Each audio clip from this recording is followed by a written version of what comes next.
My name is Daniel Mercer, 46 years old, a night shift emergency physician at a large hospital in Ohio.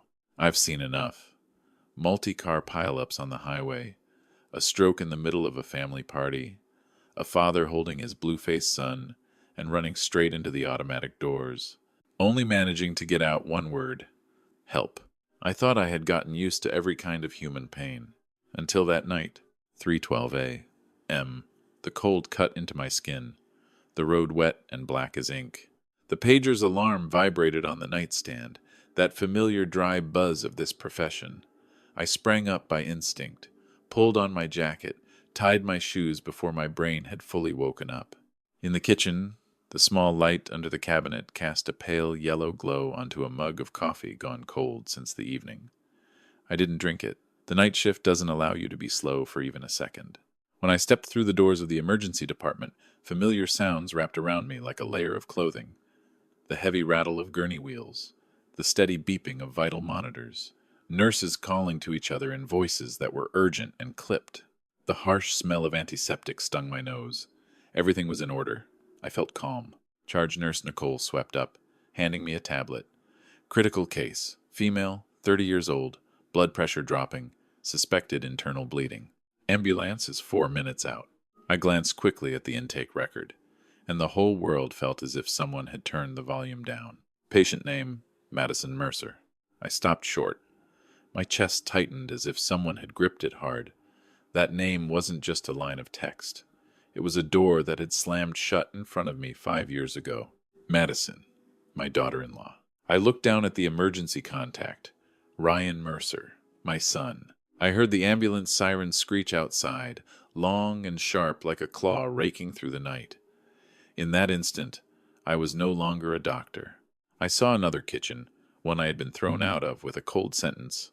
Leave. From now on, don't step into my house again. 5 years ago, I accidentally burned my granddaughter's foot. An accident, a single careless moment, not intentional. But the price was 5 years, erased from the family. They blocked my number. They didn't come to my birthday. They didn't sit with me at Thanksgiving. I set a dinner table for one. I blew out candles in silence, and I learned how to live like a man without children. Nicole looked at me, her eyes sharp as a professional blade. Dr. Mercer, are you okay? I drew in a breath. Short, deep, the way I always do before walking into anaphylactic shock or cardiac arrest. She's family, I said, my voice so even that even I found it strange. I need a backup physician on this case. Note the conflict of interest in the chart. Nicole nodded immediately, without asking another word. She had worked with me long enough to understand. When I say need, it means I'm trying to keep myself standing in the right position. The ambulance doors flew open. The gurney rushed her in. Cold white light spilled across Madison's face. Her skin was pale. Her lips were purple. Her hair was tangled and stuck down. A bandage soaked red across her abdomen. The paramedic read off the numbers fast, relentless, like firing bullets. Blood pressure dropping, rapid pulse, drifting in and out of consciousness. And right behind the gurney, I saw Ryan. My son stood frozen at the threshold. His eyes were red, his face paper white, his hands shaking so badly he couldn't even grip his jacket. He looked around in panic, searching for someone he could hold on to so he wouldn't collapse. Then he saw me. The distance between us was only 10 steps, but it felt as if 5 years lay in between. Ryan opened his mouth, but no sound came. His lips formed one word I hadn't heard for so long it felt like a century. Dad. In plays the fella. I didn't step forward. I didn't step back. I stood where I was, right at the edge of the emergency room's harsh light, where truth begins to collide with reality. I spoke clearly, the way I speak to every other patient's family. Your wife is in critical condition, but I'm here, and I will do everything that needs to be done to save her. In that moment, I understood. Tonight, it wasn't only Madison who was hanging between life and death. My family was, too. Before I continue, I want to say one thing very plainly. I'm not telling this story to ask for pity. I'm not telling it to make anyone the villain and anyone the hero. The last 5 years have taught me that in a family, sometimes tragedy doesn't need an evil person. It only takes one careless moment and a chain of wrong decisions afterward. But if you've read this far, you probably understand that feeling. The feeling of being cut off from the people who are supposed to be the safest place. The feeling of telling the truth that no one wants to hear. The feeling of being alive, but not being counted as part of the family. If you've ever been through that, leave a small symbol in the comments. You don't have to tell the whole story. Just a sign so I know I'm not the only one who has ever stood on the other side of the door. And if you want, write where you live and your local time. I always find it strangely, beautifully moving to know that there are people in distant cities, at a very specific moment in their day, who are touching the same kind of pain.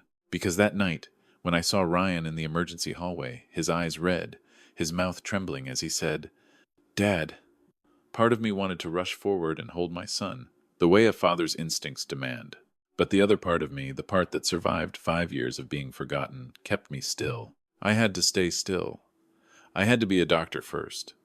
If I broke down in that moment, Madison would die on the operating table. And if Madison died, I'm not sure there would be anything left in this family to save. So I swallowed my feelings, the way I always do when I see an injured child and hear their parents screaming outside the doors. And then I told myself, from here on, every detail matters. So you can understand how a small burn on the foot of a 3-year-old girl could burn an entire family to the ground in exactly 5 years. To help you understand what happened, I need to take you back 5 years to a time when everything was still normal in my naive way. I lived alone in a small house in the suburbs.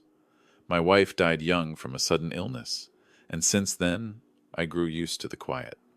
I'm not the kind of person who's good with sweet words. I show love through actions, changing light bulbs, fixing the sink, bringing food over when my son is busy, showing up on time when someone needs me. My son, Ryan, was the only pride I had left in my life. He was smart, gentle, responsible. He worked as a project manager for a tech company, the kind of job where you sit in meetings all day, track progress, answer emails until late at night. He wasn't unbelievably rich, but he was stable. And most importantly, he always tried to be a good person. Madison came into Ryan's life like a strong wind. She was beautiful, lively, charming, and she knew how to make a room pay attention to her without even trying.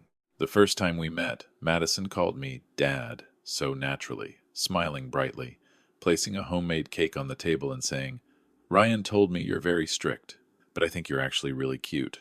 I believed her, maybe because I wanted to believe her. They got married faster than I expected. Then a year later, Lily was born, my granddaughter.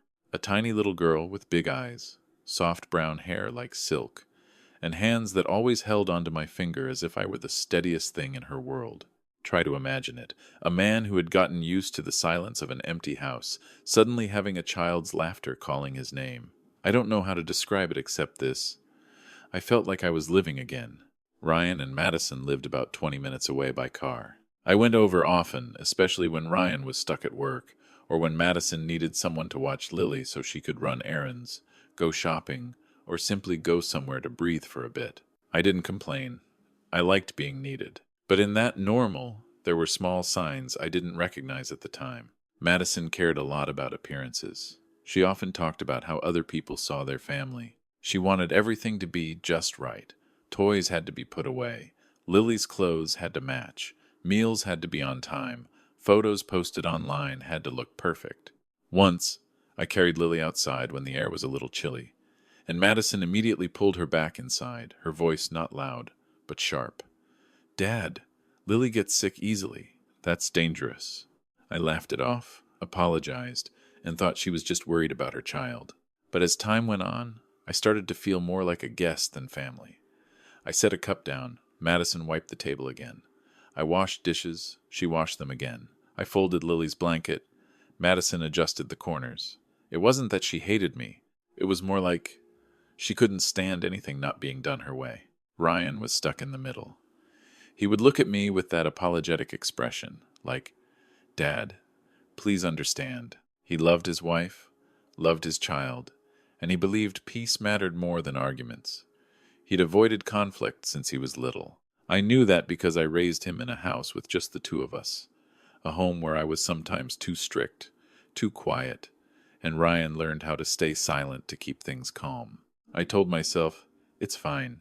She's just stressed from being a mother. It'll soften with time. And then one late autumn afternoon, when Ryan had to stay at the office to handle an emergency, Madison called me. Her voice was tired and rushed. "Dad, can you come watch Lily for 2 hours? I have to run to an urgent meeting, and I can't find anyone." I looked at the clock. I had just finished a long shift at the hospital. I should have gone home to sleep, but I heard Lily babbling in the background, and I said what I always said, "I'm coming right away." I didn't know that decision, "I'm coming right away," would be the last time I ever stepped into that house as someone who was welcomed. I arrived when the sun was already low, golden light stretching across the lawn in front of their house like a thin carpet. Lily ran out to open the door before Madison did, barefoot on the wooden floor, arms raised, asking to be picked up. "Grandpa!" she shouted, her voice clear as glass. I lifted her up, breathing in the sweet scent of children's shampoo, and a rare sense of peace slipped into my chest. Madison stood behind Lily, already in her coat, her phone wedged between her shoulder and ear.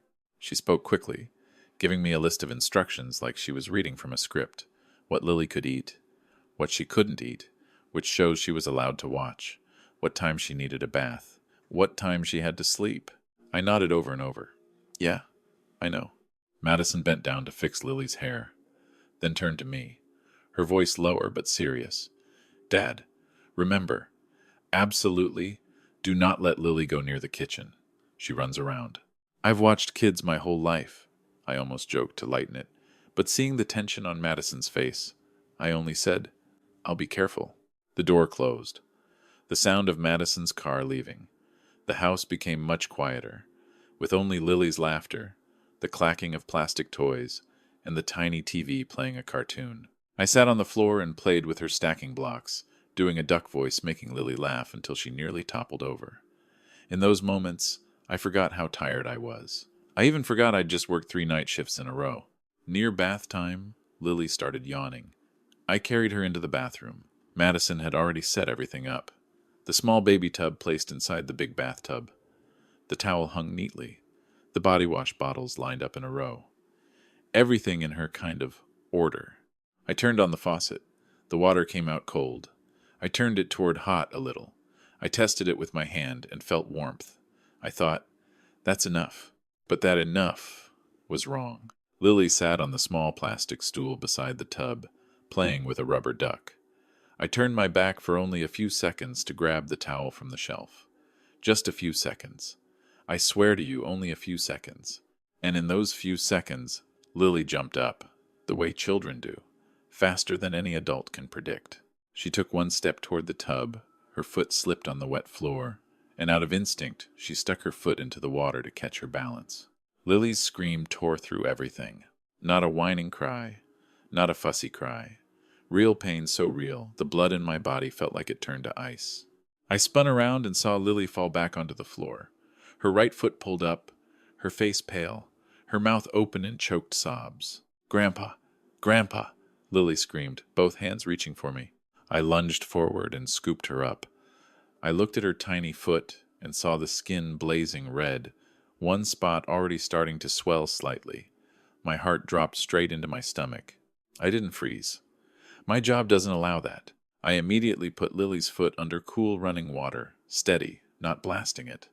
Lily cried until her voice went hoarse. I held her foot and kept talking nonstop, like I was talking to myself. "I'm here. I'm sorry. I'm here." I called Ryan right away. It rang twice before he picked up, his voice tired. "Dad?" "Ryan, listen to me." Lily burned her foot. "It's not life-threatening, but she needs to be taken in right away. I'm giving first aid. Come home or meet us at the hospital now." I heard Ryan suck in a sharp breath. "What? Dad? What happened?" "I'll explain later. I'm taking Lily in right now." I carried Lily to the car. She was still crying, clutching my shirt. I drove fast, but not reckless driving, checking the mirror, talking to Lily so she wouldn't panic. "Look at Grandpa. Breathe. We're almost there." I took her to the pediatric emergency department at the very hospital where I worked. The staff recognized me, and their eyes changed immediately, not because I was a doctor, but because I was holding a child in pain. I hated that feeling, being prioritized because of my name, when every child should be prioritized like that. The on-call doctor examined Lily's foot and followed protocol, cooling it again, applying ointment, sterile dressing. The conclusion: a mild to moderate burn, small area, not deep. It would hurt for a few days, might blister, but with proper care it would heal and wouldn't leave any lasting issue. I let out a breath I didn't realize I'd been holding. Ryan arrived first. He rushed in, looked at Lily, then looked at me, his face a mix of fear, anger, and confusion. I spoke immediately, without dodging it. It's my fault. I was careless. Ryan stood still for a few seconds, then nodded, like someone trying to keep everything from breaking. Madison arrived after. She burst into the room like a storm. When she saw the white bandage wrapped around Lily's foot, her eyes darkened. She grabbed Lily, crying and firing off questions. How did this happen? How did this happen, sweetheart? Lily hiccuped and pointed at me. Grandpa, hot water. I opened my mouth. Madison, She whipped around to me. And that look? It wasn't the look of a mother afraid her child was hurt. It was the look of someone who had just found the perfect culprit to pour all her panic onto. What did you do to my child? Madison asked, her voice shaking with rage and fear. I swallowed hard. I only turned my back for a few seconds. I treated it right away, brought her here right away. The doctor said, I don't need your explanation. She cut me off like a blade. I only need to know that you burned my child. Ryan stepped in, trying to calm it down. Maddie, Dad didn't do it on purpose. The doctor said it's not severe. Madison turned on Ryan, her eyes bloodshot. And you're defending him? What if Lily had been worse? What if she scars? What if she... She didn't finish, but the fear in her words spilled over like water flooding a bank.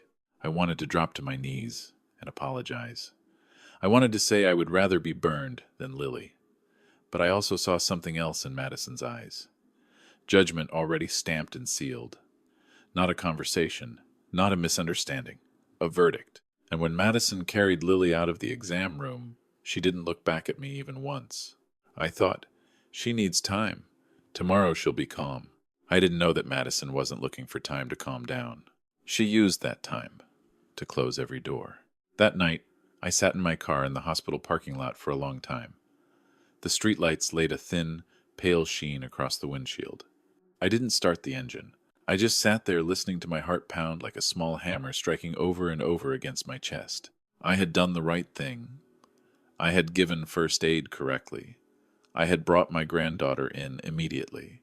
I had taken responsibility right away. And yet I still felt as if I had just committed an unforgivable crime. Ryan texted me close to midnight. Lily's asleep. Her foot is okay. Maddie is really shaken. Go home and rest, Dad. I read the words really shaken again and again, clinging to them to calm myself. Shock passes. Panic fades. Tomorrow will be different. Tomorrow was not different. The next morning, I drove to their house with a bag of supplies. The ointment the doctor had prescribed, a few boxes of sterile gauze, and a small stuffed teddy bear I bought at the hospital convenience store.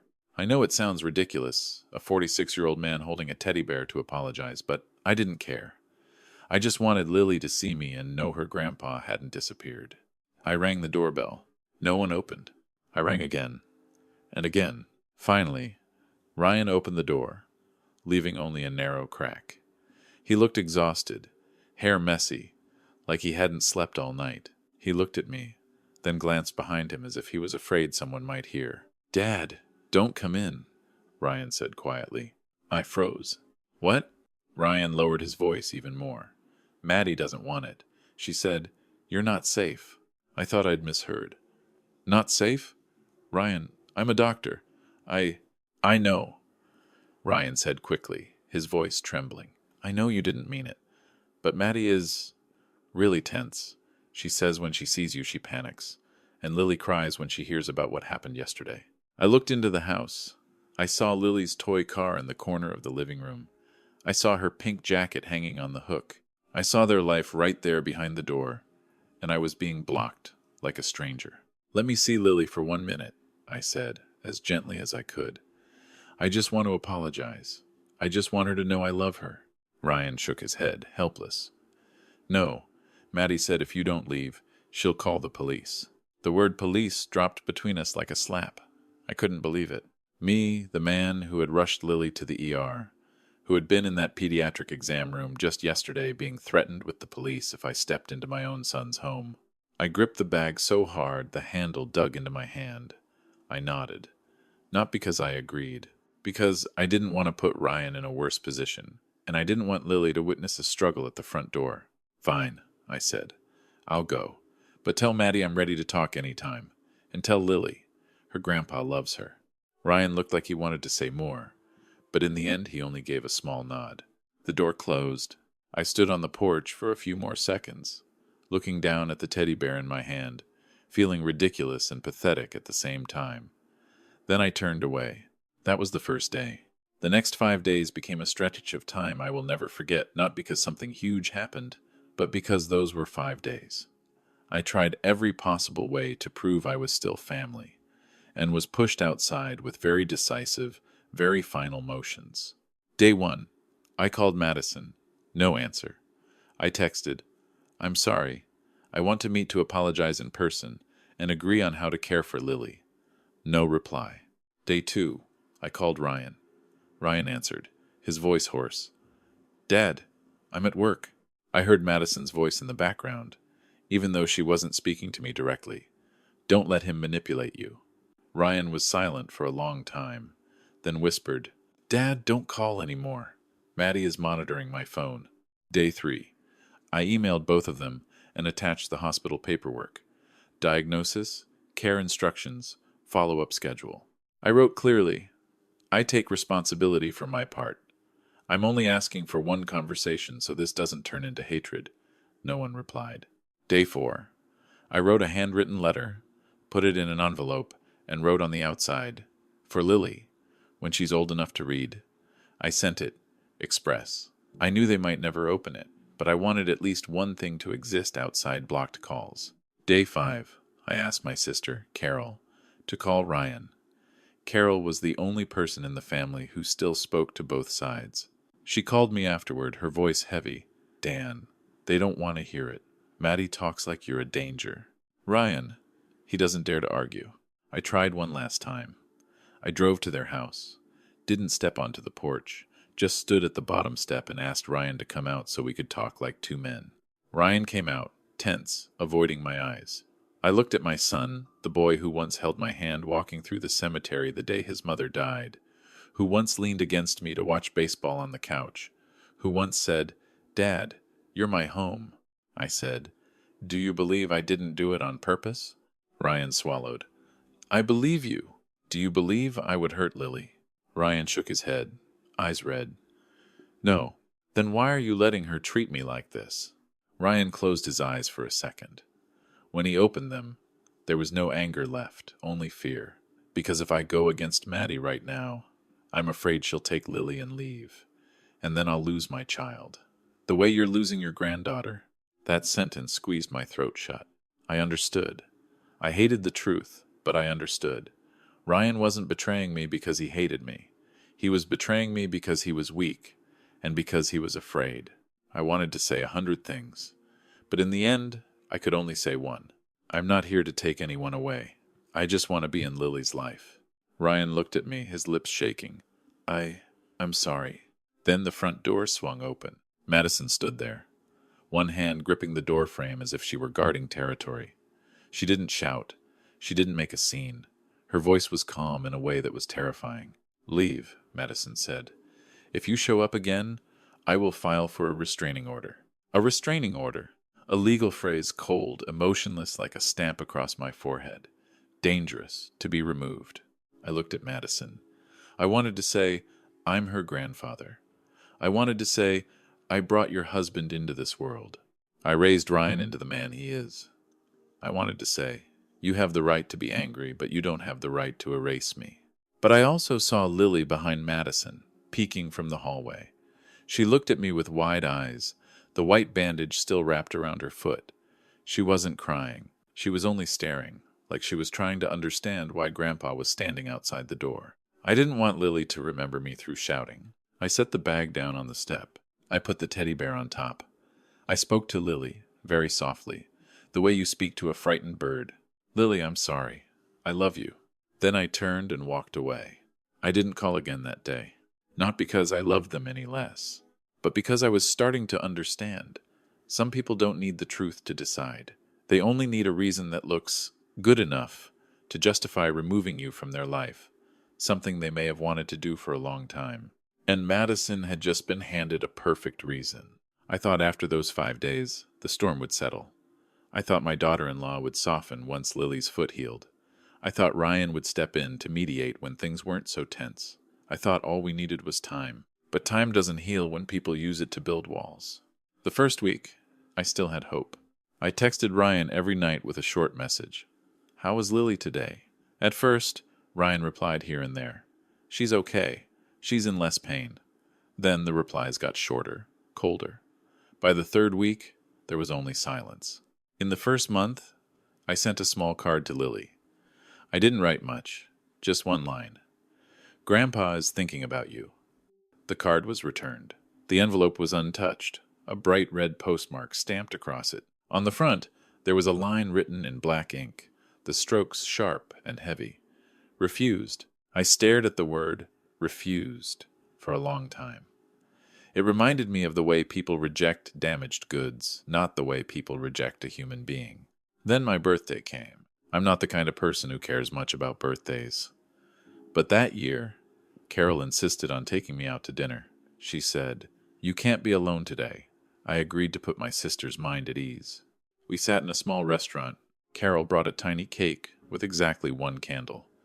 When she lit it, the flame trembled softly, reflecting in my eyes like a question. "What are you wishing for?" Carol asked. I was going to joke it off, but my mouth told the truth before I could stop it. I wish I could hear Lily's voice. I blew out the candle. A thin ribbon of smoke rose and disappeared. I looked at my phone. No calls, no messages, not a single "Happy birthday, Dad" from Ryan. That night, I went home and found myself standing at the door for a long time, like someone who was lost and no longer sure whether this place was still home or just shelter. Then came the first Thanksgiving. I bought a small turkey, seasoned it myself, roasted it myself. I set the table the way our family used to when my wife was still alive. One plate for me, and one extra plate across from me, an unconscious habit, like my body still remembered someone sitting there. I laid out the full set of utensils, folded the napkins neatly. When the clock hit 6 in the evening, the house was silent. I sat down, cut a piece of meat, chewed. I couldn't taste anything. I looked at the empty chair across from me, and suddenly understood something strange. The pain isn't eating alone. The pain is realizing you prepared a place for someone, but they have decided they will never sit there again. The years after that repeated like a film reel with no ending. My birthday. Silence. Lily's birthday. Cards returned, gifts refused. Thanksgiving. Alone or Carol pulling me to her house so I wouldn't feel so empty. But even with voices around me, there was still a hollow space inside that nothing could fill. Christmas. I hung a small pink stocking on the fireplace, like a foolish ritual to keep myself from forgetting Lily existed. In the second year, I stopped. Not because I loved her less, because every time I saw it, I felt like someone waiting for a person who was never coming home. I also started hearing little pieces of a story. A coworker at the hospital asked me once, very cautiously, "I heard your son doesn't speak to you anymore?" I asked. "Who said that?" The person hesitated. I ran into Ryan's wife at the gym. She mentioned it. That mentioning spread faster than I expected. In a town that isn't very big, people don't have to say things directly. They just drop one sentence and let everyone else's imagination do the rest. I heard that Madison said I was careless to the point of being dangerous. Someone said she told them I refused to take responsibility. Someone else said I abandoned them after the accident out of shame. That last one was the twist of the knife. My number was blocked. I was threatened with a restraining order. My letters were returned. And yet, in Madison's version, I was the one who abandoned them. She flipped everything upside down, turned their silence into proof that I didn't care. And over time, that story became the truth in the mouths of people who weren't there. There were times I wanted to make it a big deal. I thought about a lawyer. I thought about sending the hospital paperwork to every relative, friend, and neighbor. I thought about standing in front of their house and shouting to the whole street. I didn't do it on purpose. But then I looked in the mirror every morning before my shift and saw an ER doctor in his 40s, with dark circles under his eyes, hands used to pressing on chests to keep people alive, used to telling patients' families, "We did everything we could." I didn't want to become a man who aged into bitterness. I didn't want Lily to grow up, and if she ever came back one day, the only thing she would hear about me would be the sound of me yelling to prove I was right. So I chose the hardest thing, to keep living without being cleared. I threw myself into work. I asked for extra night shifts. I stayed at the hospital longer than I needed to. I helped younger doctors. I mentored residents. I did anything to keep my mind from having room for missing them. But missing them doesn't need space. It only needs one weak moment. Once, I saw a little girl about 8 years old running down the hospital hallway, hair in 2 ponytails, laughing loudly. I stopped dead. I thought it was Lily. My heart pounded so hard I had to brace my hand on the reception counter. When the girl turned back, it wasn't Lily. I exhaled, but there was a bitter, metallic taste in my throat. 5 years. In those 5 years, Lily went from a 3-year-old to a schoolgirl. She could read, write, tie her own shoes, and I wasn't there for any of it. I wondered if she still remembered me. I wondered what Madison told Lily every time Lily asked, "Where is Grandpa?" And I wondered the most frightening thing of all. Maybe Lily had learned to stop asking. Then one late winter night, Carol called me. Her voice was strange, like she was stepping carefully on thin ice. "Dan," she said, "I need to tell you something about Madison. I've heard a few things. Something's not right." I was at the hospital. I had just changed my gloves and was about to take over my shift. I asked, "What is it?" Carol hesitated. "I'm not sure, but..." Right then, my pager vibrated. "A severe shock case," I said quickly. "Carol, later. I'm going in." I didn't call her back right away, and what Carol was about to say was already racing toward my emergency department at the speed of an ambulance, cutting through the night. After that unfinished call with Carol, I kept thinking about my sister's voice. Carol isn't the type to make things up. If she says something's not right, it means something has slipped off its track. But in the emergency department, you don't get the right to dwell for long. You can be heartbroken, you can be tired, you can miss people, but when a stranger is lying in front of you and their vital signs are dropping like a broken elevator, you have to switch your life off to switch your profession on. That's how I lived for 5 years. Life off, work on. There were nights when I stood in the staff break room at 2 in the morning, staring at a cold cup of coffee, listening to the vending machine clatter, and wondering whether I was running away or actually living. Then someone would call out from the hallway, and that question would get shoved back into the dark drawer in my mind. I have a close friend named Hank. Hank is a firefighter, the kind of big guy with a booming voice but sharp, deep eyes. We met through shared emergencies, car wrecks, house fires, someone going into cardiac arrest in a supermarket.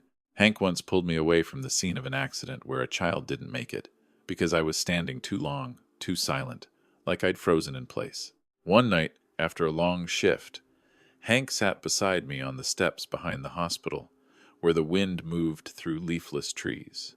Hank handed me a can of soda and said, like he was talking about the weather, "You still haven't seen Lily?" I didn't pretend anymore. "No." Hank took a sip, staring into the distance. 5 years is a long time. "I know. How long are you going to wait?" I gave a dry laugh. "Until they stop hating me." Hank shook his head, his voice slowing down. "You can't control whether other people hate you or not. You can only control what kind of man you become while you're being hated." That sentence lodged itself inside me. I started doing something I'd never done before. I wrote. Not to send to them right away, just so I wouldn't go insane.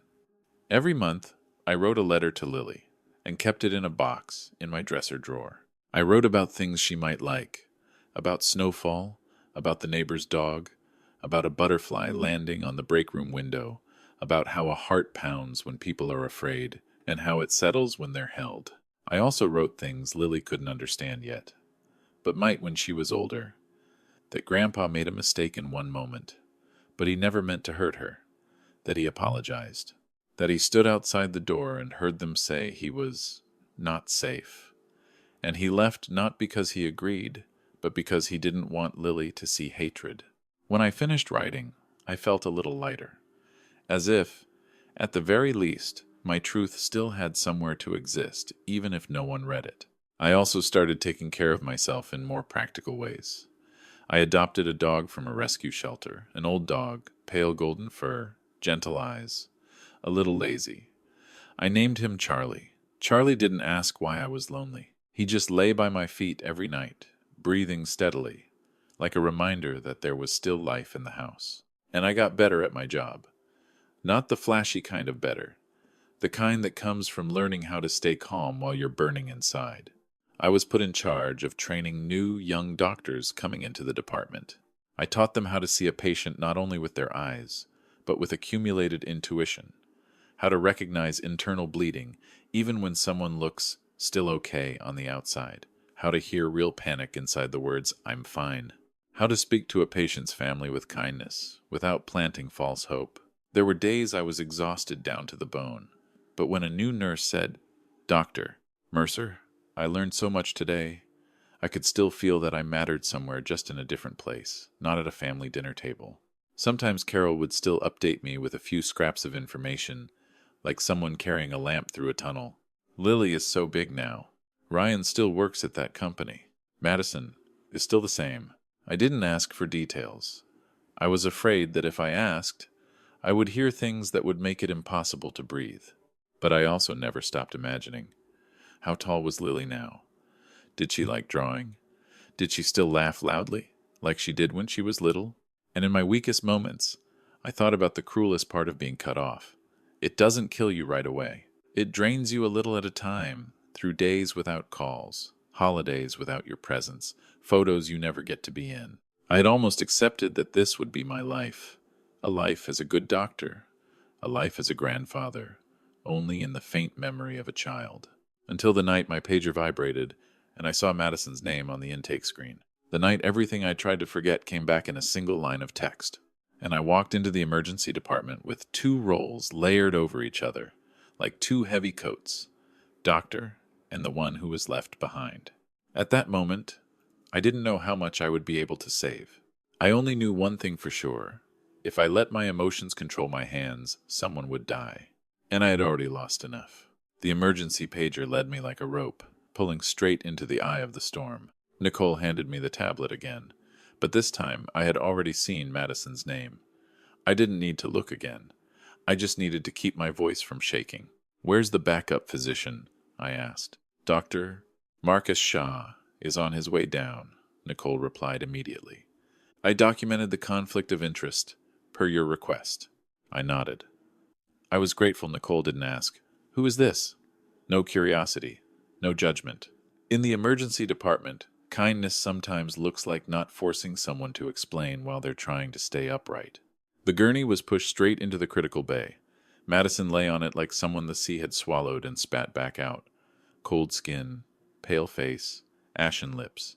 One side of her abdomen was wrapped in a dressing already soaked red, and her jacket had been cut open to place the monitoring electrodes.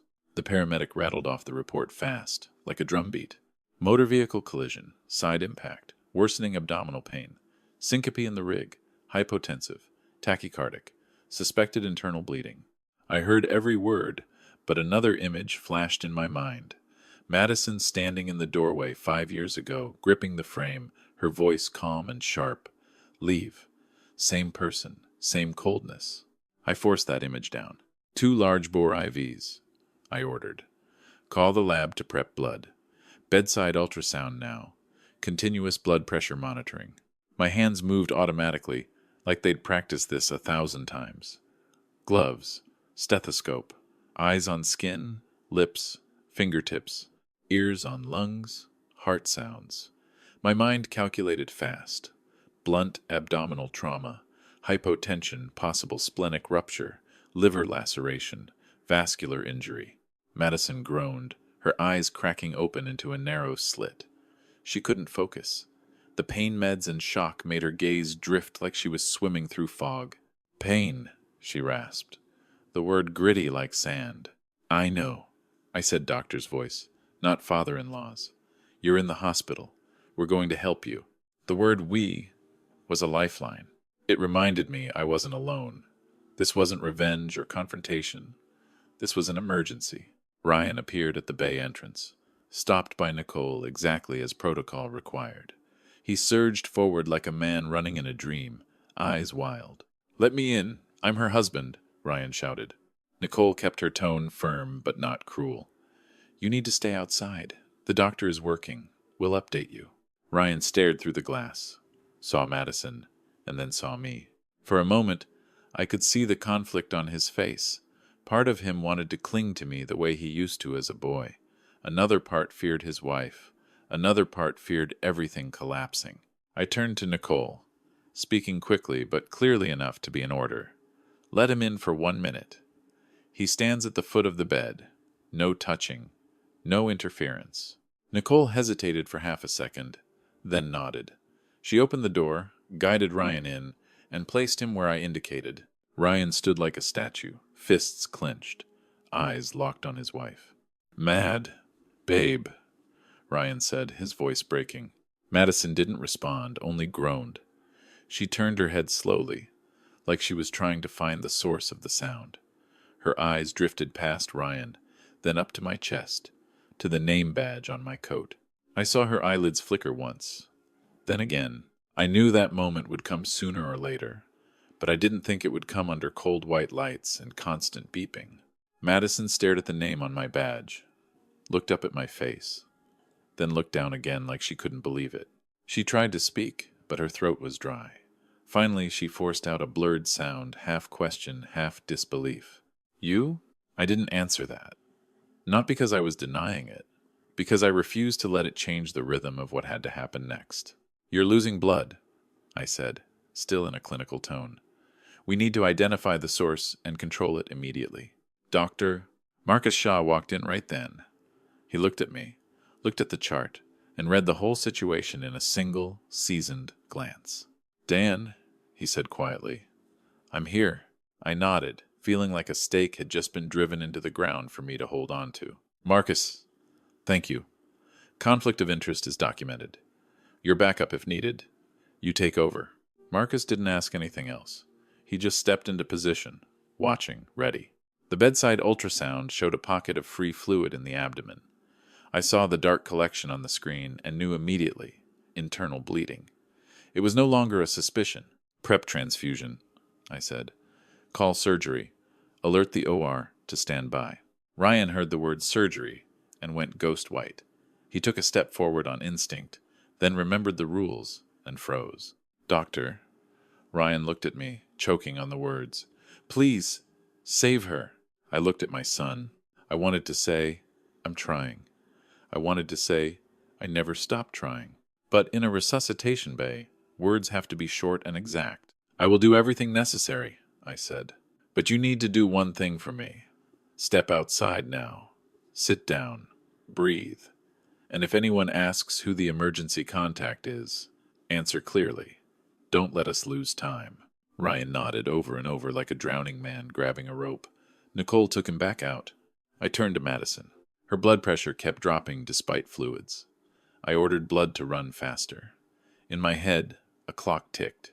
Every minute was more blood leaving her body. And then, like a needle slipping through the thick layer of professionalism, a sentence reached my ear from the hallway.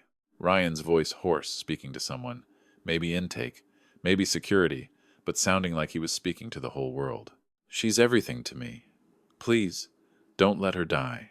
That sentence didn't make me angry. It made me cold. Because 5 years ago, when Madison pushed me out, I heard something like that, but not from Ryan. From Madison, in the panic of a mother. She had said it like a vow. "She's everything to me." Lily was everything, and I wasn't included in that everything. I clenched my jaw and focused on my hands. I might have been erased from their family. But here, in this room where life was measured in beeps, I was still a doctor. And I was about to do the hardest thing. Save the person who had cut me out of her life, while on the other side of the glass, my son was watching me, not only as dad, but as the man who could decide his wife's fate. I heard Marcus speak softly, steady. "Dan, Pressure's dropping again. I answered instantly, without hesitation. Push faster. Get the ore ready. And I knew that when I stepped out into the waiting area afterward, it wouldn't be only a case that had been handled. There would be a truth that had to be faced. The operating room took Madison in with the speed of a machine that had been trained 1,000 times. I followed behind the gurney, watching doors swing open, the ceiling lights sliding overhead like a band of cold white stars. In my ears were the anesthesiologist calling out numbers, the nurse confirming blood type, the sound of metal tapping an instrument tray. Everyone worked. No one knew, or if they did, they stayed silent that the woman on that gurney was the daughter-in-law of the doctor running the case. I wasn't the primary surgeon. I'm an emergency physician, but in trauma cases like this, I work in close coordination with surgery. My job is to get the patient through the first gate of death, stabilize the airway and circulation, decide when to move to the OR, and make sure not a single minute of hesitation kills someone.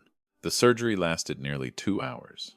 I stood in the waiting area outside the OR, staring at the remote vital signs monitor like it was a thin line tying Madison to this world. Marcus stood beside me, shoulders squared, arms folded, eyes never leaving the screen. "You okay?" Marcus asked, very softly, quiet enough that no one else could hear. I answered honestly, "I don't know, but my hands are steady." Marcus nodded. That was enough. When the surgeon stepped out, mask pulled down, forehead damp with sweat, I saw it immediately in his eyes, the relief of someone who had just pulled another person back from the edge. "Bleeding from a splenic injury and a small vessel branch," he said. "Controlled. Stable now." Moving her to intensive care. I exhaled, but I didn't feel victorious. Only a stone had been lifted off my chest, exposing a cold, empty space underneath. "I'll speak with the family," I said. The surgeon looked at me, hesitating slightly. "The family?" I nodded. "I'll speak with them." I walked down the long hallway toward the waiting room. Every step sounded clear on the polished floor, like knocking in a tunnel. I straightened my white coat and adjusted my name badge. A professional habit. But this time, that badge felt like a small mirror, forcing me to look directly at what I had avoided for 5 years. I pushed open the waiting room door. The fluorescent lights made every face look washed out. In the corner, a TV played the weather forecast at a volume so low it was more like a whisper. 2 other families sat scattered around, eyes fixed on the floor. And on the middle row of chairs, Ryan sat folded over, elbows on his knees, both hands gripping his head, as if letting go would make everything explode. Beside Ryan was Madison's mother, my daughter-in-law's mother, whom I'd met a few times before. Her eyes were swollen, a rosary in her hand, lips moving in prayer. I recognized it immediately. They had called her in, and that alone said how panicked Ryan was. Ryan looked up when he saw me. His back snapped straight like a spring. Exactly the reflex I have every time there's an emergency alert. "Tell me," Ryan said, voice raw. How is she?" I stood at a distance that was just enough, exactly the professional distance. I didn't want my body to automatically step forward and hug my son, because I knew a hug right now could make everything crack open. I spoke in the same voice I use with every patient's family. "The surgery was successful. Madison is out of immediate danger. She's being transferred to the ICU for close monitoring. If her numbers stay stable, within about an hour you can go in for a brief visit." Ryan blinked, like he couldn't believe he was allowed to breathe again. He rubbed his face hard with one hand, then looked at me, not at the doctor, but at his father. "Dad," he said quieter, "you were the one. On this case?" I nodded. "Yes." Madison's mother looked at me, her expression shifting from gratitude to suspicion, then stopping on the name badge on my chest. She read it slowly, as if piecing together letters into a sentence she didn't want to understand. "Mercer," she breathed. "You're?" Ryan turned to her, then back to me. I saw the confusion on my son's face, the confusion of someone realizing his 2 worlds, family and hospital, were colliding head-on. "I'm Ryan's father," I said calmly, "and I'm the emergency physician on duty tonight." A silence dropped into the room. No one in the waiting area spoke. Even the TV sounded distant. Ryan swallowed. "So, you saved her?" I didn't like the word saved in this situation. It sounded like winning. But I understood what Ryan was clinging to. He was clinging to me like a final rope. I did my job, I said, and the surgical team did theirs. Ryan stared at me, eyes red, shoulders trembling. He took one step toward me, then stopped as if an invisible wall blocked him, the wall of 5 years. Ryan said, his voice breaking.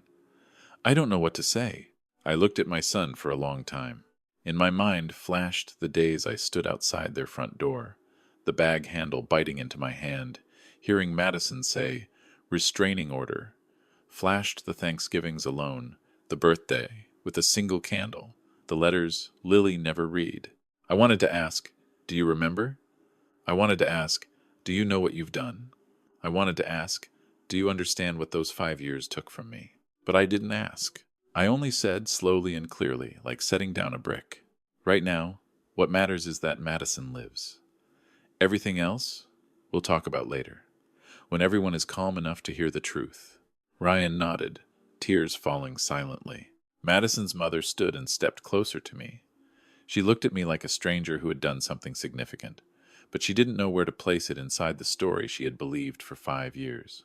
"Thank you," she said, voice shaking. Even if I don't understand it all, thank you." I gave a small nod. "I just want her to be okay." Nicole appeared at the waiting room door and handed me a paper confirming visiting hours.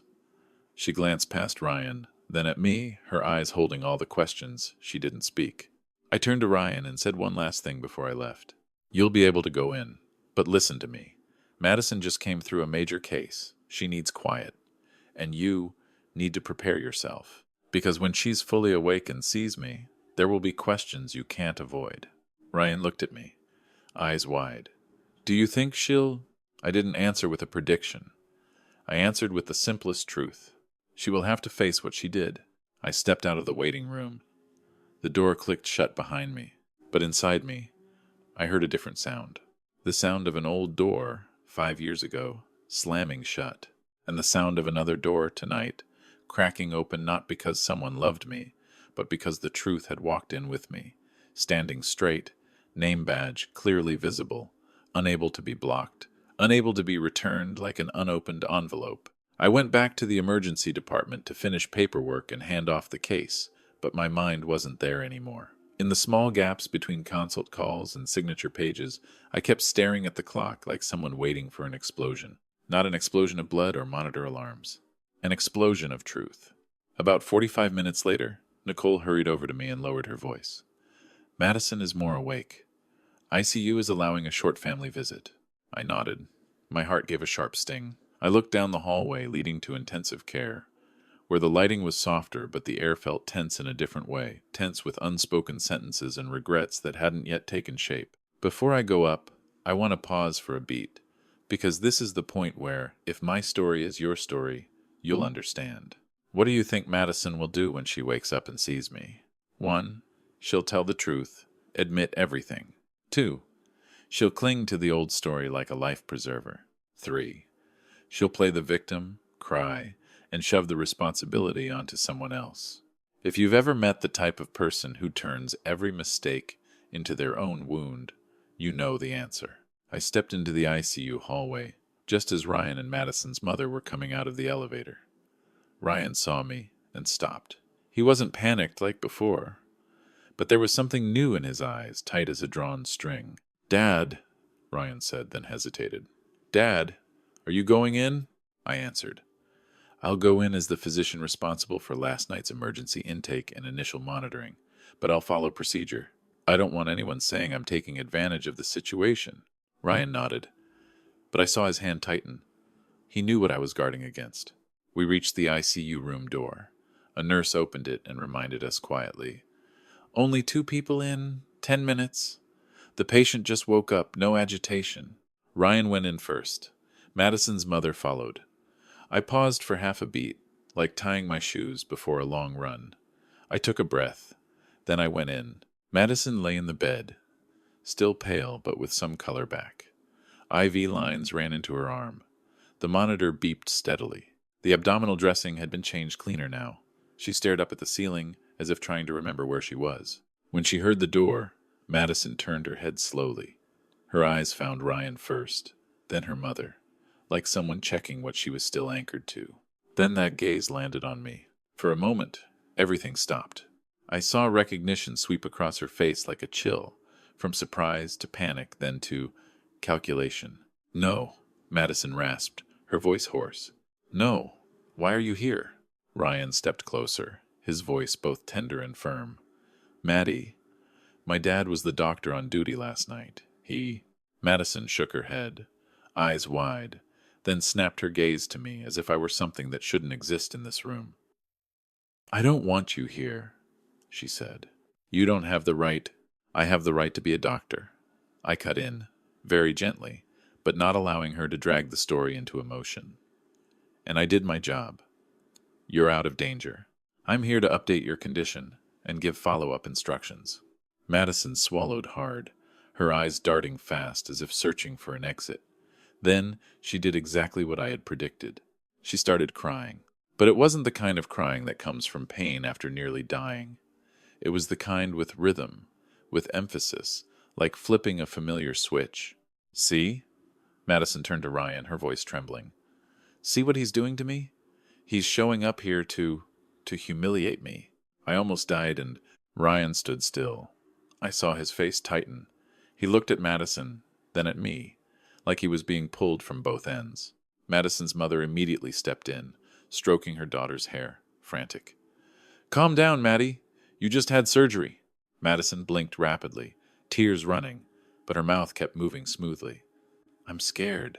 I'm scared of him. I don't want him near my child. I've said it for a long time." I heard that and felt heat rise behind my breastbone, but I didn't let it reach my face. I said only one sentence, slow and clear. "You can be afraid of me, but you cannot rewrite the truth." Madison stopped crying for exactly a beat, like her script had been yanked away. Then she turned to Ryan, her voice higher. "The truth is, Lily got burned because of him. The truth is, he's dangerous. I told you." Ryan stared at Madison for a long time, and for the first time in 5 years, I saw my son not avoid it. "Maddie," Ryan said, voice low, shaking but steady. "Enough!" Madison froze. Her mother froze. I froze too, because I had never heard Ryan speak to his wife in that tone. Ryan continued, each word sounding like it had to be pulled from somewhere deep inside him. "I was there the day Lily got burned. Dad took her in immediately. Dad did first aid immediately. The doctor said her foot would heal, and I blocked Dad's number. Not because Dad walked away, because you made me." Madison opened her mouth, but nothing came out.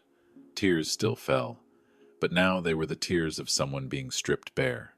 "Don't say that," Madison whispered. You're betraying me." Ryan shook his head. "No, I'm stopping betraying my father." That sentence made the air in the room thicken. I could hear the monitor beeps more sharply. Madison looked at me, her expression turning into anger laced with fear. "What do you want?" she asked. "Do you want my family to fall apart?" I looked at her, a woman who had just survived surgery, a mother, someone who had used her fear to control the entire household for 5 years. "I don't want your family to fall apart," I said. "I want you to stop using Lily as a reason to burn other people." Madison tried to counter, but at that exact moment, the door opened. Carol, my sister, stood there, her coat speckled with melting snow, her face tight. "Sorry," Carol said to the nurse, then looked straight at Ryan. "Ryan called me." Ryan nodded quickly. "Aunt Carol, come in." Carol stepped in, and I knew this moment was no longer just words. Carol didn't come empty-handed. She's the kind of person who keeps everything like keeping a ledger. She handed her phone to Ryan. On the screen was a chain of old messages, dates clearly visible. I didn't need to read them all. I only needed to see one line that stood out like a nail. A message from Madison to Carol, 5 years ago. "Don't interfere. Don't let him see Lily anymore. If you keep helping, I'll cut Ryan off from you too." Ryan stared at the line, his eyes reddening. Madison's mother raised a hand to cover her mouth. Madison turned her face away, as if not looking would make it disappear. Carol spoke, not loud, but hard as steel. "I kept this for 5 years. I didn't want to break your family apart. But last night, when I found out who the ER doctor was who saved Maddie, I knew the truth couldn't be locked away anymore." Madison broke into louder sobs. But this time there was no rhythm left. It shattered raw, messy. I was just scared, Madison sobbed. I was scared something would happen to Lily. I was scared people would say I'm a bad mother. I was scared. Ryan looked at his wife, eyes full of pain and exhaustion. Being scared doesn't give you the right to destroy someone else's life, he said.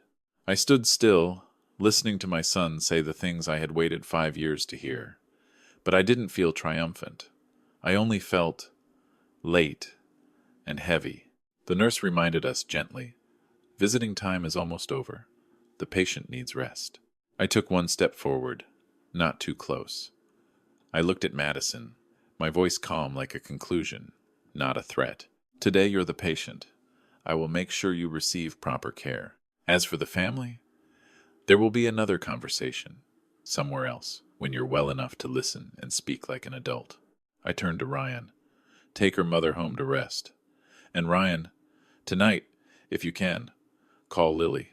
Just to say, Grandpa isn't a bad person. That's the first step. Ryan nodded, lips pressed tight.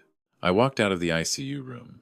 The door closed behind me, softly. But inside, I knew something had just been thrown open, not the hospital room door. The box they had kept locked for 5 years, with fear and silence. I went back down to the emergency department like someone who had just finished a long run but still wasn't allowed to sit.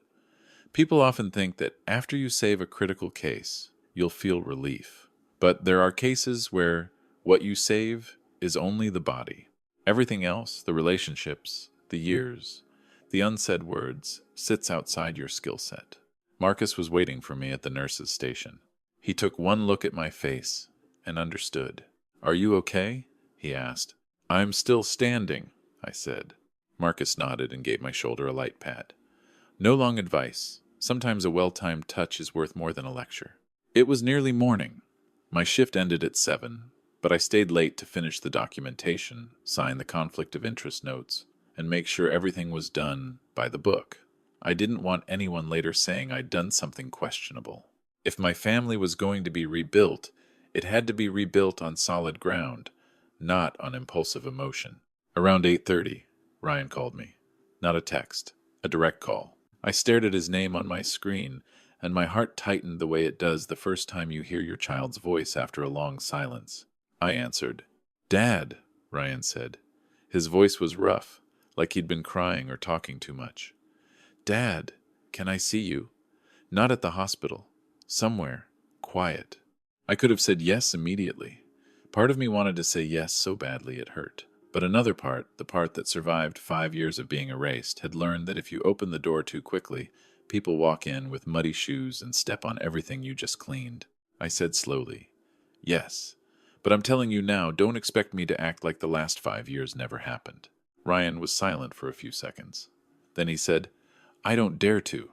We agreed to meet at a coffee shop near the park, a place where no one knew us, where there were no memories to cling to or blame. Carol came too, but she sat at another table like a quiet anchor, present, but not taking up space. Ryan arrived before I did. He stood up when he saw me walk in, the way he used to as a kid.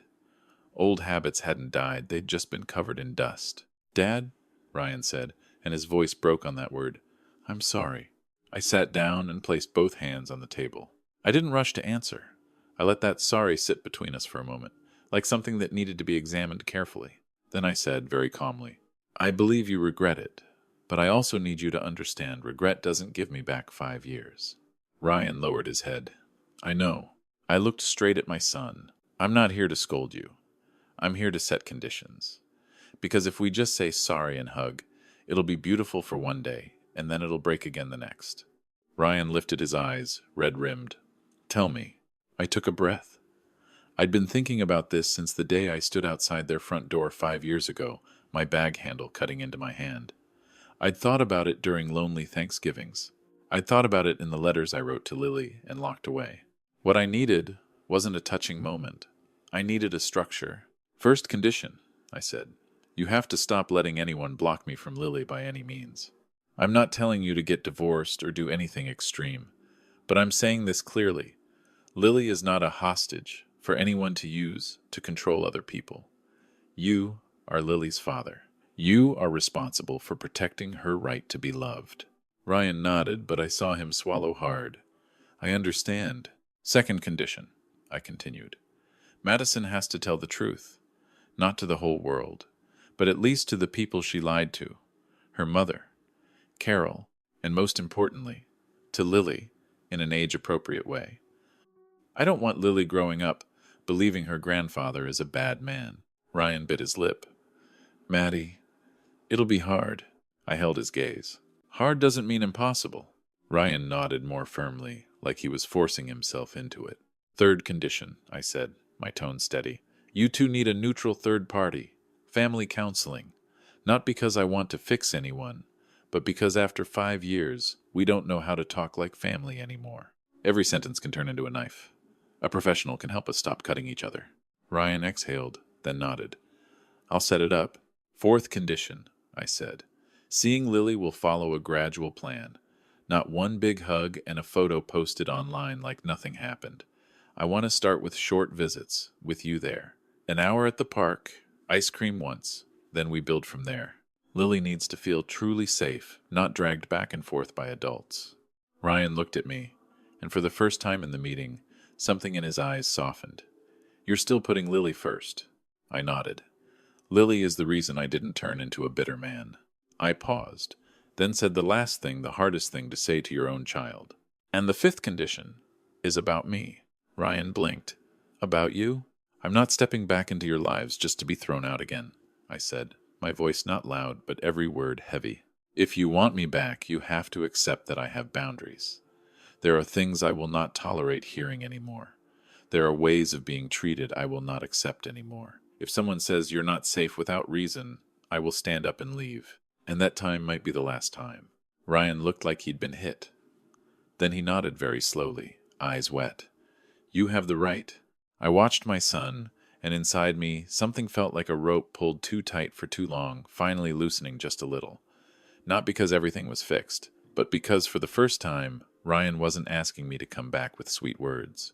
He was accepting that coming back had to have a cost, had to have structure. I said one last sentence, not as a doctor, but as a father who had grown older in silence.